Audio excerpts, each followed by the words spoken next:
பள்ளிக்கூடத்தில் படித்த காலத்தில் இந்த கணக்குகளை ஹோம்ஒர்க்கு போடும்போது எங்களுக்கு தெரிஞ்ச புதுசாக பல ஃபார்முலாக்களை கண்டுபிடிச்சு ஒரு 7-8 லைனுக்கு ஏகப்பட்ட வெட்டு குறுக்கு 16 7 3ன்னு போட்டுட்டு இதுக்கு விட கடைசியில் இருக்கும். அந்த விடையை எடுத்து இங்கே எழுதிடு. அப்போ இப்போ பலருக்கும் ஃபார்முலா தெரியாது, விடை வருகின்ற வழிமுறை தெரியாது, ஆனால் விடை சரியா இருக்கணும்.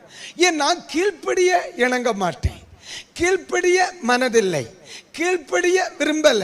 மனோவாவின் கண்கள் அதிசயத்தை கண்டது போல கடைசி பேஜில் இருக்கிறது மட்டும் எனக்கு வேணும்.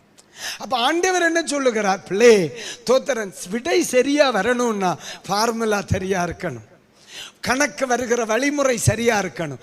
அப்போ சரியான விடை வரும். அப்ப சரியான விடை, இந்த அதிசயம் நம்முடைய ஜீவிதத்தில் நடக்கணும்னா பைபிள் அழகா சொல்லுது, கீழ்ப்படிய தவறக்கூடாது.